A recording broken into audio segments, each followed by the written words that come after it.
आठवें भाव में सूर्य।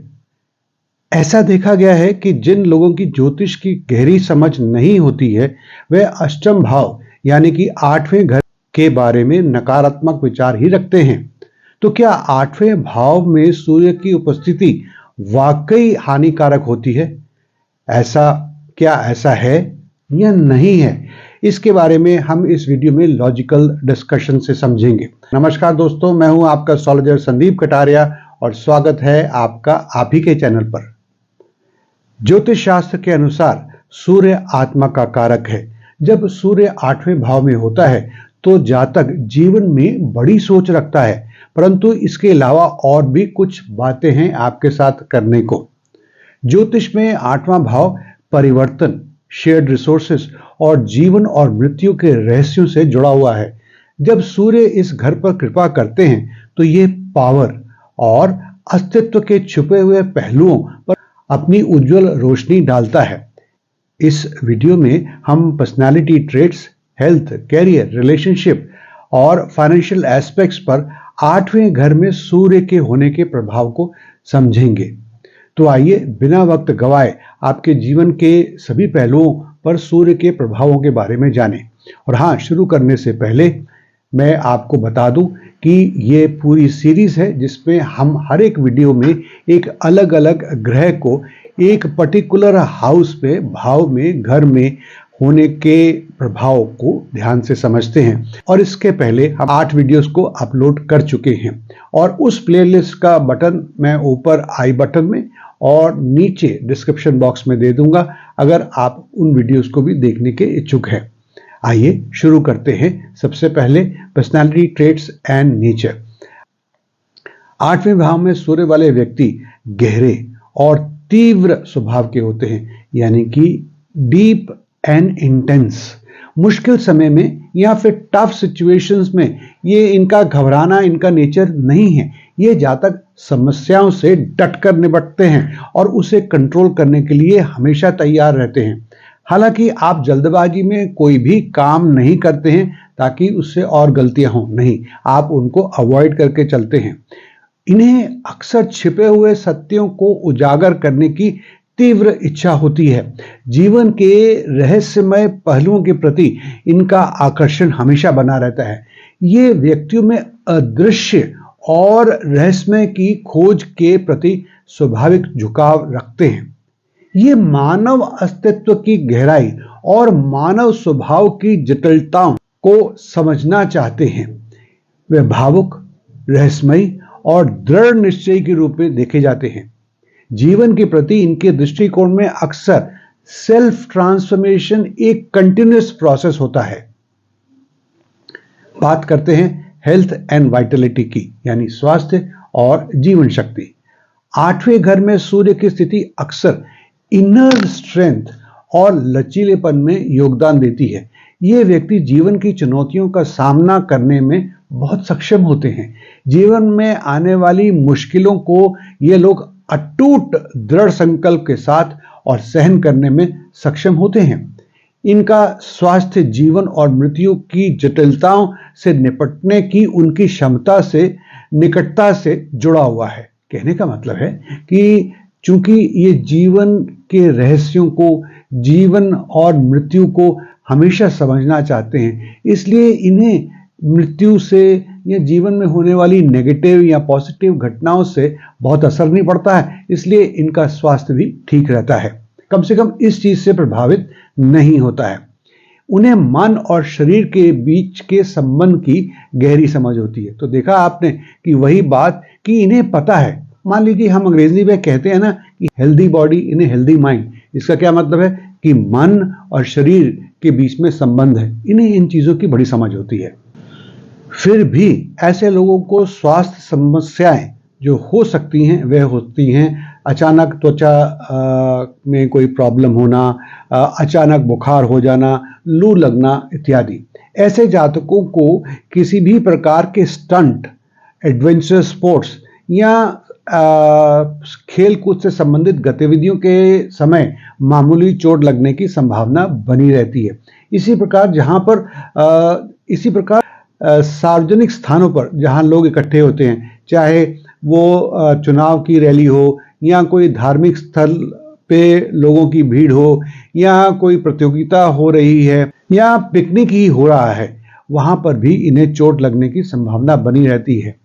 हालांकि इनका तीव्र स्वभाव भी कभी कभी उन्हें तनाव संबंधित समस्याओं का शिकार बना सकता है, इसलिए इन्हें अपने स्वयं की इमोशनल वेलबींग पर प्राथमिक ध्यान, बेसिक केयर, प्राइमरी केयर जरूर देनी चाहिए। दोस्तों, मैं 1 मिनट लेकर आपसे 2 जरूरी बातें करना चाहूंगा। पहला, अगर आप मुझसे कंसल्टेशन चाहते हैं तो आप इसे घर बैठे बड़ी आसानी से प्राप्त कर सकते हैं। आपकी स्क्रीन पे जो नंबर अभी चल रहा है उस पर आप हमें कॉल कर सकते हैं या व्हाट्सएप कर सकते हैं। ध्यान रहे कि हमारा कार्यालय का समय सुबह 10 बजे से लेकर शाम 6 बजे तक होता है और रविवार की छुट्टी होती है। एक और चीज कि ये कंसल्टेशन पेड कंसल्टेशन होगी, फ्री नहीं। दूसरा, अगर आप में से जो लोग एस्ट्रोलॉजी, न्यूमरोलॉजी या प्रश्न शास्त्र सीखने के इच्छुक हैं तो खुशखबरी यह है कि हमने बहुत ही मेहनत से 4 वीडियो कोर्सेज बनाए हैं और इसका सैकड़ों लोगों ने लाभ उठाया है। आप भी लाभ उठा सकते हैं। ये कोर्सेज कौन से हैं मैं आपको बताता हूं। पहला, ज्योतिष यानी कि वैदिक एस्ट्रोलॉजी। दूसरा, न्यूमरोलॉजी यानी कि अंक शास्त्र। तीसरा, प्रश्न कुंडली। और यहां पर मैं कहना चाहूंगा कि शायद ये भारत का ही नहीं बल्कि विश्व का पहला प्रश्न शास्त्र का कोर्स है। चौथा, रेमेडियल मेजर्स यानी कि ज्योतिषीय उपाय। इन कोर्सेज को पाने के लिए आपको नीचे डिस्क्रिप्शन बॉक्स में दिए गए लिंक पर क्लिक करना है, जहां पर आपको पूरी जानकारी मिल जाएगी और साथ ही में वहीं से ऑनलाइन पेमेंट करके 24 घंटे के अंदर इन कोर्सेज के लेसन्स प्राप्त करना शुरू कर सकते हैं। आइए अब आगे बढ़ते हैं। बात करते हैं करियर एंड एम्बिशंस की। कुंडली के 8वें भाव में जब सूर्य होते हैं तो ऐसे जातकों को सूर्य की उत्तम कृपा प्राप्त होती है। वे सरकारी या अर्ध सरकारी नौकरियों के लिए योग्यता प्राप्त कर लेते हैं। सूर्य की यह स्थिति कई जातकों को सक्रिय राजनीति में भी स्थान प्राप्त करवा सकती है और कई बार ये लोग सीधे तौर पर नहीं तो उच्च अधिकारियों या नौकरशाह यानी ब्यूरोक्रेट्स के निकट सहयोगी के रूप में भी काम करते हैं। 8वें घर में सूर्य के कारण अक्सर साइकोलॉजी, काउंसलिंग, रिसर्च या ऐसे क्षेत्रों में इन्हें उत्कृष्टता प्राप्त होती है जहां पर ये छिपी हुई चीजों को निकालकर उन्हें सबके सामने उजागर कर देते हैं। उन्हें ह्यूमन एक्सपीरियंसेस की गहराई में उतरने का एक नेचुरल टैलेंट होता है। इनकी महत्वाकांक्षा अक्सर शक्ति, प्रभाव या जीवन के गहन समझ को हासिल करने की तरफ होती है और इसके प्रति इनकी बहुत जबरदस्त इच्छा रहती है। वे उन भूमिकाओं में सफल होने के लिए प्रेरित होते हैं, मोटिवेटेड रहते हैं जिनमें ट्रांसफॉर्मेशन, रीजनरेशन, पुनर्जन्म ये सब शामिल है। वे फाइनेंस या कानूनी क्षेत्रों में भी अपने लिए करियर तलाश सकते हैं क्योंकि वे शेयर्ड रिसोर्सेस और जटिलताओं यानी कॉम्प्लेक्सिटीज इन फाइनेंशियल मैटर्स को संभालने में भी बहुत महारत रखते हैं। अगर सूर्य की स्थिति अच्छी नहीं है, और हो सकता है, तो ऐसे लोग कुछ गलत कामों की तरफ भी चले जाते हैं जैसे तस्करी इत्यादि। अब बात करते हैं रिलेशनशिप एंड फैमिली की। पर्सनल रिलेशनशिप के मामलों में 8वें घर में सूर्य वाले व्यक्ति अधिकतर इमोशनल, डीपली पैशनेट, वफादार और कमिटेड पार्टनर्स होते हैं। वे इंटेंस और ट्रांसफॉर्मेटिव कनेक्शंस चाहते हैं अपने संबंधों में, अपने रिलेशनशिप में। वे अक्सर अपने प्रियजनों के जीवन में महत्वपूर्ण भूमिका निभाते हैं, पर्सनल ट्रांसफॉर्मेशन के माध्यम से उनका मार्गदर्शन करते हैं और संकट के समय में उनकी पूरी सपोर्ट करते हैं। हालांकि उनकी इंटेंस नेचर और डीप कनेक्शन की इच्छा कभी कभी रिश्तों में चुनौतियां भी बना सकती हैं क्योंकि वे पोजेसिव और ओवर कंट्रोलिंग हो जाते हैं। अब कुछ प्रैक्टिकल बातें करते हैं। 8वें भाव में सूर्य का होना वैवाहिक दंपति को आर्थिक सुरक्षा तो प्रदान करता है, परंतु इनका इंटीमेट जीवन कुछ बोरिंग सा हो जाता है। इसलिए जीवन में कुछ टकराव या वाद विवाद की संभावना बनी रहती है। किशोरावस्था में यानी कि जब ये टीनेजर होते हैं तो इनके कोई खास प्रेम प्रसंग नहीं होते हैं, क्योंकि कहीं ना कहीं ये नकारात्मक प्रभाव या नकारात्मक एक्सपीरियंस से गुजर रहे होते हैं, जैसे बदनामी, उदासी या धोखा मिलने के बहुत सारे चांसेस होते हैं इनके साथ। आइए अब बात करते हैं फाइनेंशियल मैटर्स की। 8वें घर में सूर्य के कारण व्यक्ति अक्सर वित्तीय मामलों में शेयर्ड रिसोर्सेस और इन्वेस्टमेंट के ऊपर ध्यान केंद्रित करते हैं। वे उन फाइनेंशियल स्ट्रेटजीज की ओर आकर्षित होते हैं जिनमें उन्हें ट्रांसफॉर्मेशन और रीजनरेशन मिलता है। ऐसे लोग 25 साल की उम्र में अपनी आमदनी की शुरुआत करते हुए 35 वर्ष की आयु के आसपास अच्छी तरक्की कर लेते हैं। जटिल वित्तीय स्थितियों, कॉम्प्लेक्स फाइनेंशियल सिचुएशंस से निपटने की उनकी क्षमता उनकी सफलता का कारण बन जाती है। देखा, जीवन ने इन पर प्रेशर डाला तो ये कोयला से हीरा बन गए, क्योंकि वे अक्सर धन के लिए अपरंपरागत यानी कि अनकन्वेंशनल रास्ते तलाशने से नहीं डरते हैं। ये बहुत बड़ा सबक है। अच्छी बात यह है कि ये अधिकतर गंभीर आर्थिक समस्याओं का सामना इन्हें जीवन में नहीं करना पड़ता है। हालांकि इन्हें जोखिम लेने के बारे में यानी कि रिस्क लेने के बारे में सतर्क रहना चाहिए और ये सुनिश्चित करना चाहिए कि उनकी फाइनेंशियल स्ट्रेटजीज भली बात ही कंसिडर्ड हैं, सावधानीपूर्वक विचार की गई हैं और ये वेल इन्फॉर्म्ड है। चलिए, इस वीडियो में हमने जो डिस्कस किया उसका निष्कर्ष देखते हैं। 8वें घर में सूर्य व्यक्ति को जीवन के रहस्यों, परिवर्तन, शेयर्ड रिसोर्सेज के प्रति उज्जवल और गहन भावना लाता है, स्टडी देता है।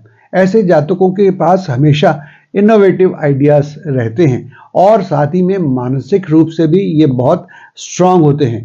यही कारण है कि आप संकट के समय और अज्ञात खतरों को बहुत समझदारी से संभाल लेते हैं। ये व्यक्ति अस्तित्व की गहराई और मानव स्वभाव की जटिलताओं को समझने की निरंतर खोज से प्रेरित रहते हैं, जबकि उनकी गहन और दृढ़ प्रकृति सराहनीय है, अप्रिशिएबल है। उन्हें परिवर्तन की तलाश और अपने रिश्तों और व्यक्तिगत जीवन में भावनात्मक कल्याण बनाए रखने के बीच में संतुलन बनाए रखना भी जरूरी हो जाता है। मतलब ठीक है, आप डीप जाइए, रिसर्च करिए, मानव जीवन की कॉम्प्लेक्सिटीज को समझिए, पर अपना कल्याण, अपने रिश्तों का कल्याण, अपने परिवार का कल्याण भी साथ ही साथ में लेकर चलिए।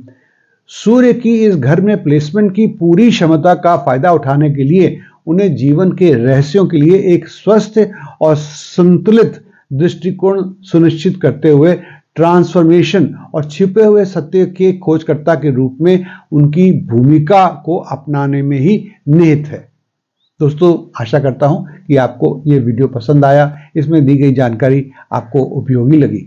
तो बस करना क्या है, हमें प्रोत्साहन देने के लिए वीडियो को लाइक करिए, दूसरों के साथ खूब शेयर करिए और हाँ, अगर चैनल पर नए हैं और सब्सक्राइब नहीं किया है तो बिल्कुल संकोच ना करिए, सब्सक्राइब करिए और घंटी वाले निशान को भी क्लिक करिए। अंत तक इस वीडियो को देखने के लिए आपका बहुत बहुत धन्यवाद।